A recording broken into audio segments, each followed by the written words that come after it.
Hello, हाय, नमस्ते। कैसे हैं सभी लोग?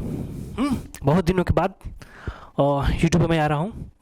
ठीक है, लेकिन अब लगातार आ रहा हूँ। ठीक है, नोटिफिकेशन लगातार आते रहेंगे। आपने देखा होगा कि पीछे भी मैंने वीडियोस बनाए हैं। ठीक है, वो आप ही लोगों के लिए बनाया गया है। ठीक है, तो ये जो वीडियो बनाया जा रहा हूँ, जो भी एएलपी के कैंडिडेट्स हैं, टेक्नीशियन के कैंडिडेट्स हैं, एक बार ज़रूर देख लेंगे। इसके बाद इसको स्किप कर देंगे। इसके बाद इसको स्किप कर देंगे अगर लायक नहीं हुआ तो। ठीक है, अगर उनके लायक ये वीडियो नहीं हुआ तो स्किप कर देंगे। ठीक है, लेकिन एक बार शुरू से अंत तक बना रहेगा। एक बार शुरू से लेकर अंत तक बने रहिएगा। ठीक है ना? सोच लेना कि इतना समय बर्बाद कर दिए हो ना, तो एक बार मेरे पे ऊपर भी इतना समय बर्बाद कर देना। इसके बाद जो लगे गाली दे देना, जो भी करना होगा। लेकिन इस बार वीडियो को एक बार जरूर देख लेना। ये वीडियो क्या है? पढ़ने के बाद वो चार कारण जिसमें आपको बहुत सारे लड़के मिलेंगे ना कि सर पढ़ते थे लेकिन सिलेक्शन मेरा नहीं हुआ। वो चार कारण है जो आपका सिलेक्शन नहीं हुआ। एएलपी टेक्नीशियन में पढ़े थे, नहीं हुआ सिलेक्शन। क्या है चार कारण? क्या हो सकते हैं चार कारण? इसके लिए शुरू से लेकर अंत तक एक बार वीडियो देखिएगा। ठीक है ना? इतना तो रील्स में बर्बाद ही कर देते हो समय, तो एक बार शुरू से लेकर अंत तक देख लेना। ठीक है, काम ही आएगा। कहीं ना कहीं किसी कारण में तुम आ जाओगे, और जो नहीं आ रहे हैं, जिनका सिलेक्शन होता है, वो वही कारण से बचते हैं। ठीक है, तो हम ये नई वीडियो बना रहे हैं कि वो क्या रीज़न है जिसके कारण आपका सिलेक्शन होगा, नहीं वो क्या रीज़न है जिसके कारण आपका सिलेक्शन नहीं होगा। ठीक है ना? वो चार कारण को हटा देंगे ना, सिलेक्शन हो जाएगा। चलिए आते देखते हैं पहला कारण क्या है। सिलेबस की समझ नहीं। ठीक है, अब जिसे ही आपने ये पढ़ा, आपको लगेगा कि जल्दी जल्दी वीडियो स्किप करो, चलो हटो हटो हटो हटो, क्या बता रहा है, वही बात है। सिलेबस की समझ नहीं। इतने दिन से एएलपी का एग्जाम हो रहा है और हमें तक सिलेबस पता नहीं है। हमें सिलेबस की समझ नहीं है। जीके, जीएस, साइंस उसमें पूछे जाते हैं, बायोलॉजी, केमिस्ट्री, फिजिक्स, सिलेबस खत्म, चलिए हो गया। यही ना कहना चाहते हो? यही अभी दिमाग में चल भी रहा होगा कि क्या बात कर रहे हो सर। जी नहीं, मैंने ये नहीं लिखा यहाँ पर कि सिलेबस, ठीक है ना, आपको पता है, सिलेबस का पता नहीं। मैंने ये लिखा है सिलेबस की समझ नहीं। इसका मतलब समझ रहे हो कुछ? सिलेबस की समझ नहीं मतलब ये जरूर मालूम है कि आपको सिलेबस में पता है कि इसमें अगर साइंस की बात करें तो सर इसमें बायोलॉजी और केमिस्ट्री और फिजिक्स के बारे में चर्चा की जाएगी, और करंट अफेयर्स के बारे में चर्चा की जाएगी, मैथ्स रीजनिंग के बारे में चर्चा की जाएगी। ये सिलेबस का इन्फॉर्मेशन मैं नहीं बता रहा हूँ, ये कोई भी बता देगा। अगर एक तैयारी करने वाले हैं ना, उसको सिलेबस की समझ होनी चाहिए, और यही आप लोगों को नहीं बताया जाता है यूट्यूब पे। क्या करना है? सब बोल देते हैं कि साइंस चल रहा है, चलो उठो, चलो चलो चलो साइंस पढ़ते हैं। ठीक है, मैथ का प्रैक्टिस चल रहा है। अरे कुछ भी किए जा रहे हो यार, सिलेबस को देखो, पैटर्न को देखो, क्या कहना चाह रहा है। साइंस में एक चैप्टर है, मान लो कोई एक चैप्टर उठाते हैं, मान लो एक सब्जेक्ट उठाते हैं बायोलॉजी। देखो तो मेरे भाई कि बायोलॉजी में क्वेश्चन का लेवल क्या है, कहाँ से क्वेश्चन पूछे जा रहे हैं, तो हमें अपना डायरेक्शन तैयारी का कहाँ रखना है। और तुम्हें मूर्ख कहाँ बनाया जाता है पूरे यूट्यूब पे, मैं भी ये भी बता दे रहा हूँ कहाँ मूर्ख बनाया जाता है। ठीक है, तुम्हें एकदम से आसान क्वेश्चन यूट्यूब पे दिखाए जाते हैं। ठीक है ना? जो भी बच्चे पढ़ने वाले होते हैं ना, वो आसान क्वेश्चन को लगाते हैं। मैंने लिखा है ना कि पढ़ने के बावजूद भी सिलेक्शन नहीं। अब मैं बता रहा हूँ, इतना इजी क्वेश्चन आपको दिखाया जाता है बार बार, और लिख दिया जाता है ये देखो 2011 एएलपी, ये 2014 एएलपी, ये 2018 एएलपी। तुम्हें लगेगा कि अरे एएलपी का क्वेश्चन है, हम तो यूं गर्दा उड़ा रहे हैं। तुम्हें पता नहीं है कि तुम्हारे साथ कैसे खेला जा रहा है, उसकी हम चर्चा कराते हैं। ठीक है, तुम खुश हो जाओगे ना यही क्वेश्चन देख के। इधर आओ,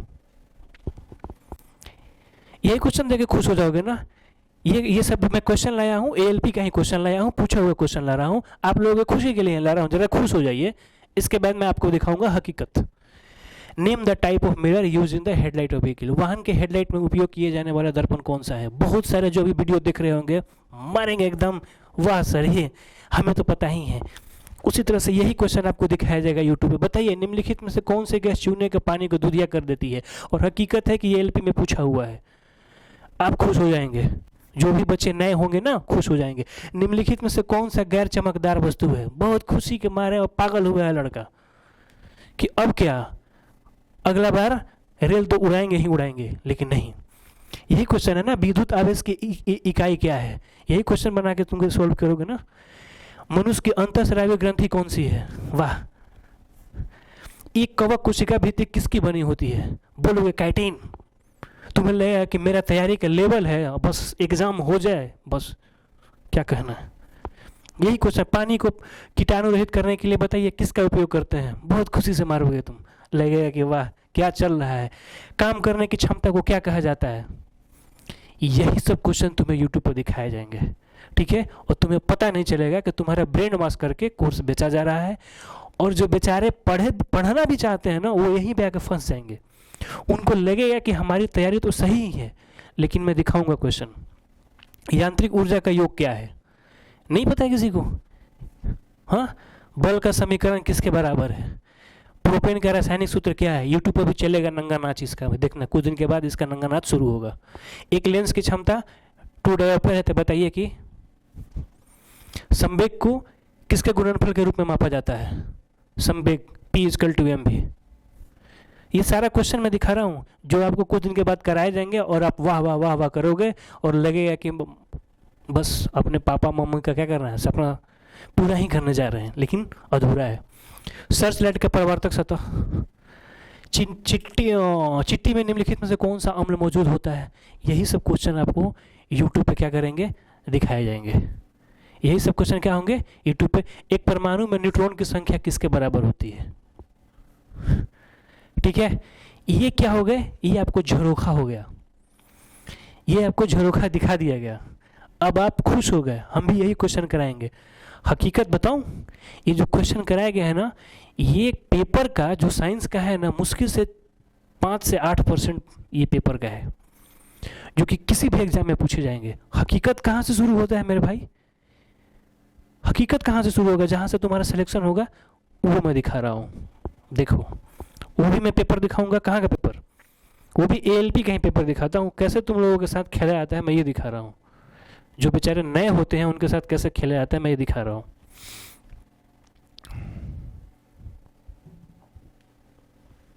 देखो, थोड़ा देख लो, ये भी ALP का पूछा हुआ है, 3rd शिफ्ट 10/8/2018 को पूछा हुआ है, ठीक है ना। अब मैं पेपर तुम्हें दिखाता हूँ, इधर आओ, ठीक है ना। इस दुनिया से वाकिफ करा रहा हूँ, थोड़ा देख लेते हैं। बताइए, तापीय अपघटन के दौरान अमोनियम नाइट्रेट उत्पन्न करता है, क्या उत्पन्न करता है?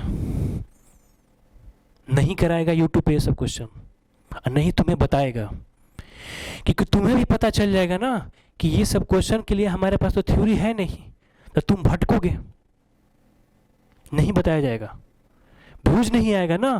तुम्हें लगेगा कि बेकार क्वेश्चन करा रहा है, क्योंकि सब जगह तो यही पूछा जा रहा है कि पानी दूधिया कैसे हो जाएगा। क्या ये मास्टर पढ़ा रहा है? मास्टर कुछ नहीं पढ़ा रहा है, मास्टर तुम्हें हकीकत से अवगत करा रहा है। हकीकत सबकी बस की बात नहीं होती है, सुनना और पचाना और बोलने की भी नहीं होती है। देख लिया क्वेश्चन ना, आगे भी दिखा देता हूं, देखो जरा। 2.08 ग्राम BaCl2 के घोल को अतिरिक्त तनु H2SO4 के जलीय विलयन को मिलाने पर बनने वाली BaSO4 की मात्रा कितनी होगी? ये है हकीकत। 2018 शिफ्ट का मैं पेपर दिखा रहा हूं। कितना जो तुम इजी क्वेश्चन करते हो ना, लग रहा है कि वही क्वेश्चन पूछता है, वो मैं हकीकत दिखा रहा हूं। देखो इधर, ये आसान वाला है, जो ही दिखा रहा था ना, ये आसान वाला पेपर है। अभी देखो, निम्नलिखित में से कौन से गर्म झरने गहरे समुद्र, तप्त कंदराओं और अंटार्कटिका के बर्फ जैसे जीवन यापन हेतु अति जटिल निवास स्थानों में निवास कर सकता है? ये है लेबल जिसे तुम्हें अवगत नहीं कराया जाता। इसीलिए बोल रहे हैं कि सिलेबस की भाई मेरे समझ होनी चाहिए। निम्नलिखित में से कौन सा आयनिक यौगिक का गुण नहीं है? ये सब कैसे दोगे आंसर तुम? वो 2% पे तुम क्वेश्चन लगा रहे हो, फिर तुम ही जाते हो एग्जाम में बोलते हो कि सर नहीं हुआ, पढ़े तो 11 घंटा थे। यही रीजन है, सिलेबस की समझ नहीं, सिलेबस की समझ नहीं। टूटे फूटे क्वेश्चन जो पहले पूछ दिए गए हैं, इजी वाले रट के बैठे हुए हैं और काम करे जा रहे हैं। देखो इधर दिखा रहा हूं, पौधे में कार्बोहाइड्रेट जो तुरंत उपयोग नहीं किए जाते हैं, उन्हें किस रूप में संग्रहित किए जाते हैं? बायोलॉजी का क्वेश्चन है ये, ठीक है ना। पृथ्वी के चारों ओर चंद्रमा के एक पूर्ण प्रक्रिया में किया गया कार्य किसके बराबर होगा? बहुत अच्छा क्वेश्चन है, इजी है बट अच्छा क्वेश्चन है। जो लड़के रट के जा रहे हैं ना, जिनको इजी क्वेश्चन दिखाया जा रहा है यूट्यूब पे, नहीं होगा। तो ये मैं बताना चाह रहा हूँ, ये मैं क्या बताना चाह रहा हूँ, जो मैं पहला लाइन बताया था कि सिलेबस की समझ नहीं। सिलेबस पता है आपको, सिलेबस की समझ ही पता नहीं है कि सिलेबस में जो क्वेश्चन पूछा जा रहा है वो कहाँ से क्वेश्चन पूछा जा रहा है, लेवल क्या है उसका। आपको 5% सिलेबस जो होता है पेपर का ना, 2% दिखाया जाता है इजी वाले, और उसी तरह यूट्यूब पे भटकते रहते हो। नहीं करना होगा ऐसे, फेस करना होगा चैलेंजेस को।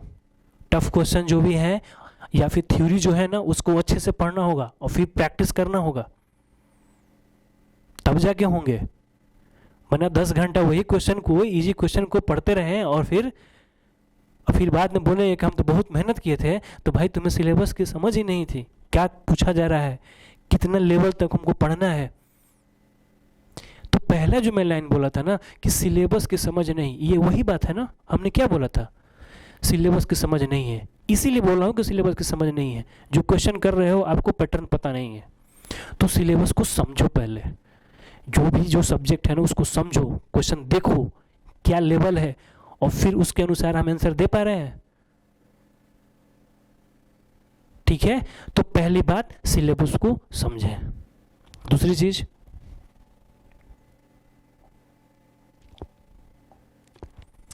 चीज क्या है भाई? अब दूसरी लाइन में आते हैं हम लोग।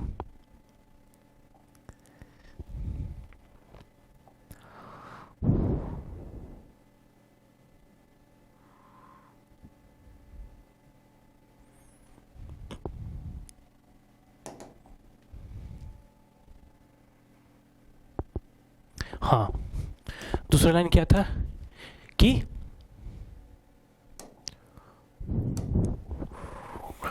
एग्जाम ओरिएंटेड पढ़ाई नहीं की। ये वहीं से आता है, सिलेबस की समझ नहीं है तो एग्जाम ओरिएंटेड पढ़ाई होगा कहाँ से? एग्जाम ओरिएंटेड पढ़ाई, इसका मतलब क्या हुआ कि हम एएलपी के एग्जाम देने जा रहे हैं। ठीक है, हर एग्जाम में साइंस पूछे जाते हैं, तो भाई इस एग्जाम के लिए साइंस का ओरिएंटेशन क्या है, इस एग्जाम में साइंस जो पूछा जा रहा है उसकी दिशा क्या है। हाँ सर, ये आपको जानना जरूरी है। फिजिक्स पढ़ रहे हैं तो इसमें न्यूमेरिकल पूछा जाएगा, किसी और एग्जाम में नहीं पूछा जाता है, बहुत कम, नाप के बराबर न्यूमेरिकल नहीं पूछा जाता है। यहाँ पे आप बिना न्यूमेरिकल किए हुए चले जाओगे। कंपटीशन टफ होते जा रहा है, बेरोजगारी लेवल पे है। तो ये क्या होगा, सिलेबस की समझ नहीं थी तो एग्जाम ओरिएंटेड पढ़ाई होगा कहाँ से?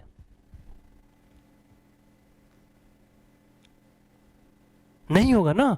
एग्जाम ओरिएंटेड क्या होगा, पढ़ाई नहीं होगा। पढ़े, think out of the box, इसका मतलब क्या हुआ, think out of the box नहीं सोचना है। ये आपको जो लिखा जा रहा है ना, think out of the box नहीं सोचनी है, बॉक्स में ही सोचना है। और बॉक्स में क्या है, बॉक्स में है एएलपी। इसी के बारे में ज़्यादा ऊपर नीचे नहीं देखनी है, इसके अंदर देखिए कि क्या डिमांड है और फिर क्या करना है, उसके थ्रू तैयारी कीजिए, ज़्यादा इधर हाथ पर नहीं मारनी है। तो एग्ज़ाम ओरिएंटेड पढ़ना है, हमें साइंस पे फोकस करना है तो करना है, जीरो से लेकर और हाई लेवल तक जाना है। सिर्फ जीरो और एवरेज लेवल पे जाइएगा तो एएलपी का क्वेश्चन आप नहीं बना पाइएगा।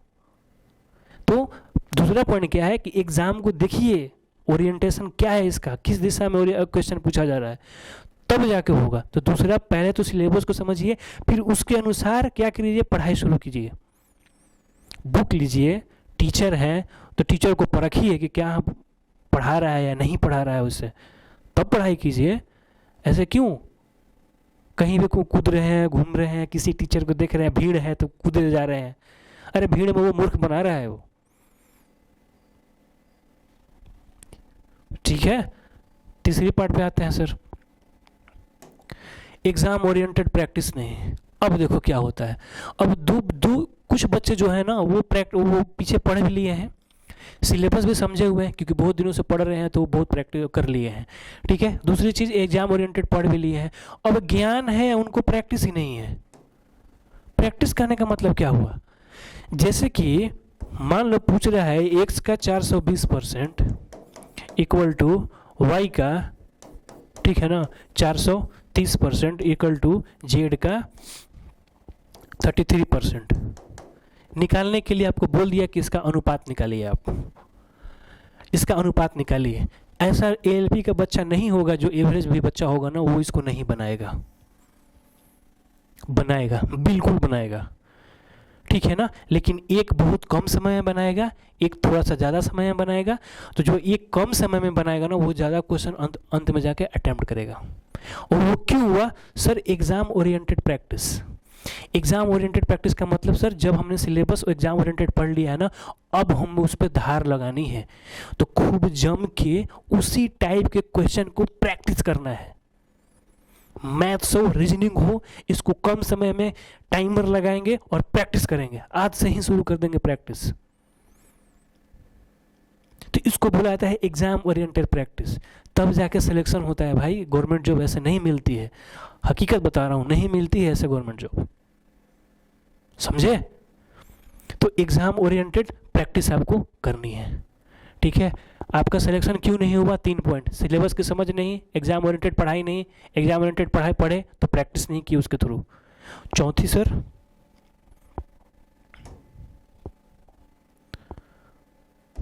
चौथी क्या है सर? गाइडेंस की कमी। चौथी क्या है? गाइडेंस की कमी। इतने बच्चे हैं, कहीं से बेचारे उठ के आते हैं, सही में उनकी कोई, बहुत ज़्यादा मैं दोष उनको भी नहीं देता हूँ, ठीक है, उनको समझ ही नहीं है कहाँ जा रहे हैं, क्या, उसको गाइडेंस ही नहीं मिलता है। सब पैसे लेने के चक्कर में। हम ये नहीं बोलते हैं कि कोई टीचर अगर पैसा ले रहा हो तो गलत कर रहा हो, क्योंकि उसको भी जीवन यापन चलाना है। लेकिन जब तुम पैसे ले रहे हो ना, तो उस पैसे की कीमत अदा करो। स्टूडेंट को खाली पैसे कमा ले रहे हैं, रेलवे आ रहा है, किसी तरह से पैसे कमा लेंगे, जीवन यापन, उसका जो जिंदगी तुम बर्बाद कर दोगे। तो गाइडेंस की कमी तो है। अब गाइडेंस की कमी है, आपको मूर्ख बनाया जाएगा। यूट्यूब का बाजार है और आप मूर्ख बनेंगे। तो सर मूर्ख नहीं बने तो क्या करें सर हम लोग? हमारे पास तो नॉलेज है नहीं, तो सर हम क्या कर सकते हैं? ये पूछ सकते हो क्वेश्चन आप मुझसे कि सर तो कैसे हम समझेंगे कि कोई टीचर हमें गाइड कर रहा है या नहीं कर रहा है? ये कैसे समझ में आ जाएगा? हमारी उतनी समझ डेवलप नहीं है समझ है, परख सकते हो किसी को भी, तुम्हें गाइड सही किया जा रहा है नहीं किया जा रहा है, ठीक है। क्या करोगे? पिछले ईयर का प्रीवियस ईयर पेपर निकालो, मैं बता रहा हूँ, ठीक है ना। प्रीवियस ईयर पेपर निकालो, ठीक है ना। जहाँ भी पढ़ रहे हो, जो भी टीचर आपको पढ़ा रहे हैं, ठीक है ना, जिस सब्जेक्ट पढ़ा रहे हैं, प्रीवियस ईयर पेपर से उसको एनालिसिस करो। तुम्हें कुछ नहीं आ रहा है ना, प्रीवियस ईयर पेपर से एनालिसिस करो, क्या हमारा डायरेक्शन सही है? करो एनालिसिस, जो भी सब्जेक्ट पढ़ाया जा रहा है, मिला प्रीवियस ईयर कि हम उस लेवल पे है कि नहीं है। जब लगने लगे कि टीचर नहीं मिल रहा है, वाकई में बात सही है, टीचर तुम्हें मूर्ख बनाएंगे, तो यही करना है। अगर मैं पढ़ा रहा हूँ ना, मैं पढ़ा रहा हूँ, तो गाइड करो, चेक करो कि सर उस स्टैंडर्ड पे पढ़ा रहे हैं कि नहीं पढ़ा। अब इसका मतलब ये नहीं है कि एक क्वेश्चन अगर पढ़ा रहा है, कोई छूट गया है, तो टीचर को ब्लेम करने लगे, अरे तुम तो 100% नहीं आएगा भाई।